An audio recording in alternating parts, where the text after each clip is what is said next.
Hello, everyone, and welcome. Welcome to your very first Wisdom Well in this Guidepost.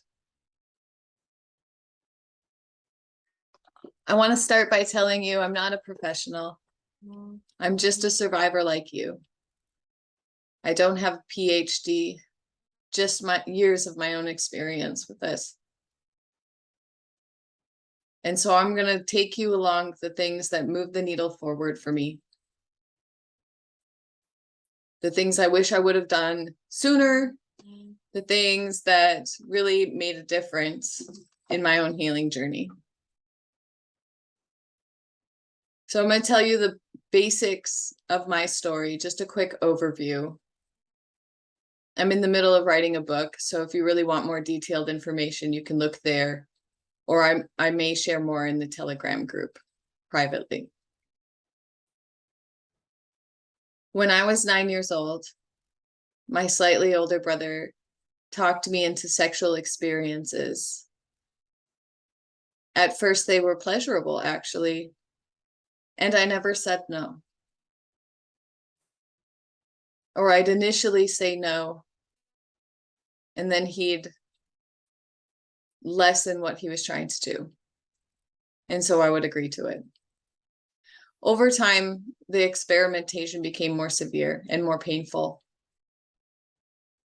And he resorted to bribing me and manipulating me into going along with what he wanted to do.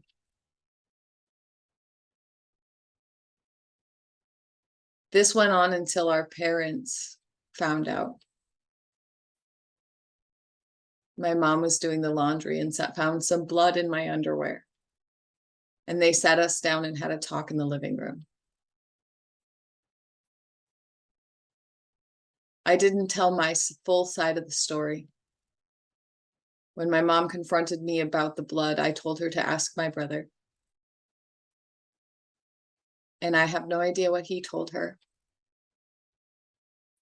One of my deepest regrets is never telling my full side of the story until I was an adult, a much, much older adult even.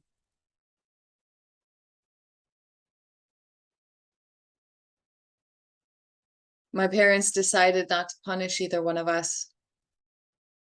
They didn't put us in counseling. We were kind of left on our own to deal with this. However, we did. I suffered in silence about this until I was away at college. When I was in college, a friend of mine came over, and halfway through a bottle of vodka, I decided to tell my deepest, darkest secret that I had never told anyone. As I'm sure you guys know, alcohol decreases inhibitions, and at that moment, I didn't really have any. So I told him the extent of what happened to me as a child. And, and to my surprise, I wasn't met with disgust or shame. Much to my delight, I was met with a, "Oh my goodness, me too." And this guy shared to me his story about a neighbor kid and how he was coerced into a sexual activity that he deeply regretted and blames himself for.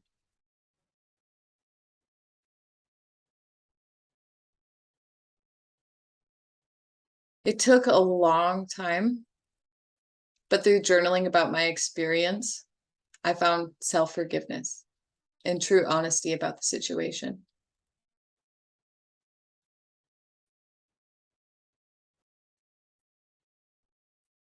When I got really clear with myself about what actually happened, I was finally able to stop blaming myself.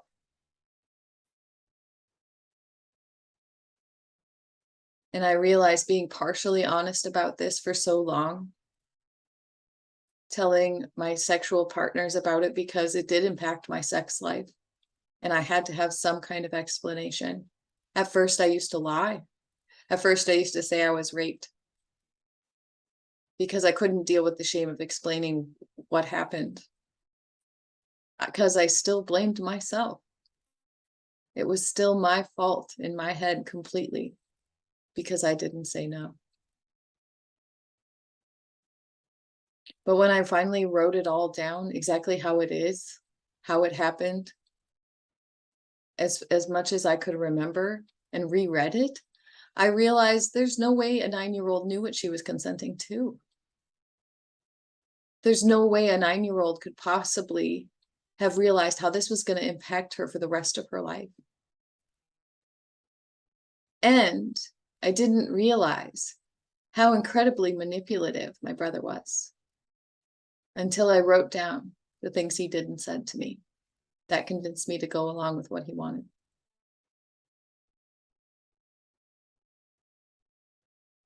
And I realized being partially honest about this for so long was causing me to line up with people in my life, with relationship partners that weren't completely honest with me either. I had this blind spot for manipulation. I just could not see it when people weren't being completely honest with me. I always wanted to believe the best in everyone.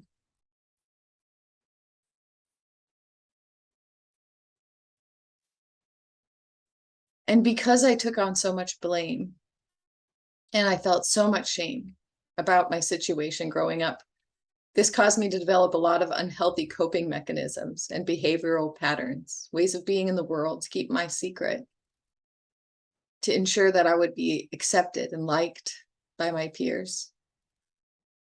Now, this didn't always work. I wasn't very accepted or liked by my peer group.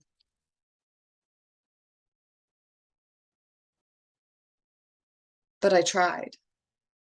And I realized this veil of dishonesty, this false self, this false mask was perceptible by everybody but me. I really thought I was fooling people, but they could sense my fakeness. They could sense my false goodness that I was trying to portray. And it caused them to keep me at arm's length. Now I realized eventually that I needed to accept my responsibility for saying it, but realize my reasons were based upon illusion and manipulation. Eventually, I could see the parallels between my relationships, my romantic relationships, and the control trauma from childhood.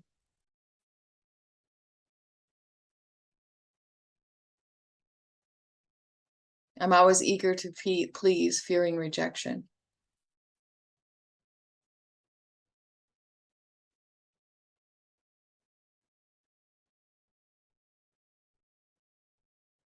So I'm glad you're here. And I hope everything I've been through and all of my experiences can help you along your journey to healing and finding your true, authentic self beneath all of the mechanisms and things that you've used in order to be likable, acceptable, and to keep your secret. I'm so glad you're here. I'll cover your journey work in the next video. Just click below. See you in the next one.